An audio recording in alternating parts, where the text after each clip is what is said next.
முதலமைச்சர் மு க ஸ்டாலினின் ஜெர்மனி இங்கிலாந்து பயணத்தில் இதுவரைக்கும் 13,016 கோடி ரூபாய் அளவுக்கு முதலீடு ஈர்க்கப்பட்டிருப்பதாக அண்மை தகவல் கிடைத்திருக்கிறது. முதலீடுகளை ஈர்க்கக்கூடிய நோக்கத்தில் பல்வேறு தொழில் நிறுவனங்களை தமிழ்நாடு முதலமைச்சர் மு க ஸ்டாலின் சந்தித்து வரக்கூடிய நிலையில் இதுவரைக்கும் சுமார் 13,016 கோடி ரூபாய் அளவுக்கு முதலீடு ஈர்க்கப்பட்டிருப்பதாக தமிழ்நாடு அரசு தரப்பில் தெரிவிக்கப்பட்டிருக்கிறது.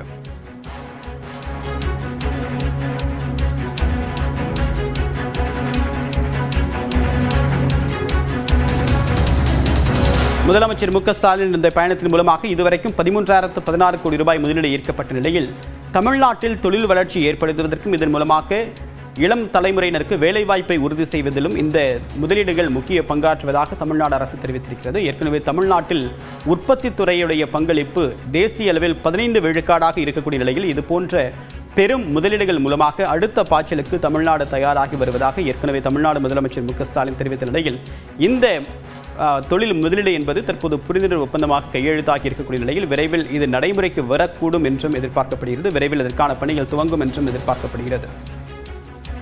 விவரங்களோடு இணைகிறார் சிறப்பு செய்தியாளர் சுபாஷ். எந்தெந்த பெரு நிறுவனங்கள் இதுவரைக்கும் முதலீடு செய்ய முன்வந்திருக்கின்றன, எவ்வளவு ஒட்டுமொத்த முதலீடை ஈர்த்திருக்கார் தமிழ்நாடு முதலமைச்சர்?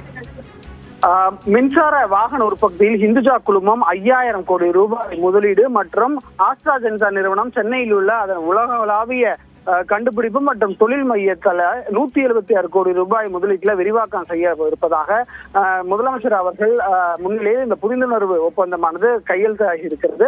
தமிழ்நாடு முதலமைச்சர் அவர்கள் தலைமையிலான TN ரைசிங் ஐரோப்பிய முதலீடுகள் சந்திப்புகளின் போது இந்துஜா குழுமம் தமிழ்நாடு அரசுடன் மின்சார வாகனம், பேட்டரி தொழில்நுட்பம் மற்றும் உதிரி பாகங்கள் உற்பத்தியில 5,000 கோடி ரூபாய் முதலீடு செய்து புரிந்துணர்வு ஒப்பந்தம் கையெழுத்திடப்பட்டது.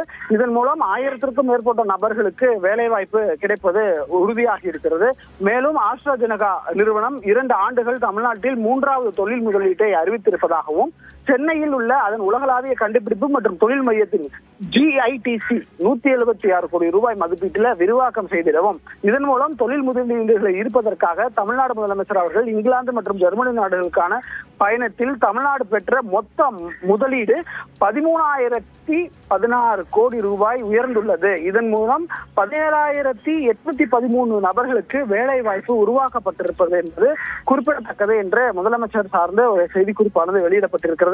முதலமைச்சர் அவர்கள் இங்கிலாந்து பயணத்தின் மிக முக்கிய முன்னெடுப்பு இந்துஜா குழுமத்துடன் புரிந்துணர்வு ஒப்பந்தம், தமிழ்நாட்டின் மின்சார வாகனம், சுற்றுச்சூழல் அமைப்பு நிறுவனத்துடன் அது பல்வேறு நிறுவனங்கள் மூலம் முதலீடுகளை மேற்கொண்டு இந்த குழுமம் திட்டமிட்டிருப்பதாகவும் ஆஸ்ட்ராஜெனிகாவின் GITC ஆஸ்ட்ராஜெனிகாவின் செயல்பாடுகள் முக்கிய பங்கு வகிப்பதாகவும் தெரிவிக்கப்பட்டிருக்கிறது. செயற்கை நுண்ணறிவால் இயக்கப்படும் கண்டுபிடிப்புகள் மற்றும் மருத்துவ சேவைகள் வழங்குவதில் தொழில்நுட்பத்தை புகுத்துவது போன்றவை இது செய்ய போகிறது. இங்கிலாந்தில் முதலமைச்சர் அவர்கள் சந்திப்பின் போது வெளியிடப்பட்ட முந்தைய அறிவிப்புகளை அடிப்படையில் கொண்டவை GCC அதாவது சென்னை கிரேட்டர் கார்ப்பரேஷனுக்கு அதே போல உற்பத்தி, ஜவுளி தொழில்நுட்பம் மற்றும் வடிவமைப்பு, கல்வி போன்ற துறைகளில் 1,493 வேலை வாய்ப்புகள் உருவாக்கவும் புரிந்துணர்வு ஒப்பந்தங்கள் 820 கோடி ரூபாய் முதலீட்டில் ஈர்த்திருப்பதாக குறிப்பிடப்பட்டிருக்கிறது. அதே போல இங்கிலாந்தின் பயணத்தின் முன்பாக முதலமைச்சர் அவர்கள் தலைமையிலாக குழு 15,320 நபர்களுக்கு வேலை வாய்ப்புகளை உருவாக்கும் வகையில் 26 புரிந்துணர்வு ஒப்பந்தங்கள் மூலம் ஜெர்மனியில் 7,020 கோடி ரூபாய் முதலீட்டில் ஈர்த்துள்ளதாகவும் இவை விண்வெளி விரிவாக்கம், தொழில்நுட்பம், ரயில்வே, ஆட்டோமொபைல் மற்றும் மின்னுளியல் உள்ளிட்ட முக்கிய துறைகளில் உள்ளடக்கியதாகும் என்று தெரிவிக்கப்பட்டிருக்கிறது. இந்த சுற்றுப்பயணத்தின் போது இந்த பணிகளின் போதாக தொழில்துறை அமைச்சர் DRB ராஜா, அதே போல உமாநாத் IAS ஆகியோரெல்லாம் இதுல பங்கேற்று இந்த புரிந்துணர்வு ஒப்பந்தம் கையெழுத்தாகி இருப்பதாக சொல்லப்பட்டிருக்கிறது. விரிவான தகவலுக்கு நன்றி சுபாஷ்.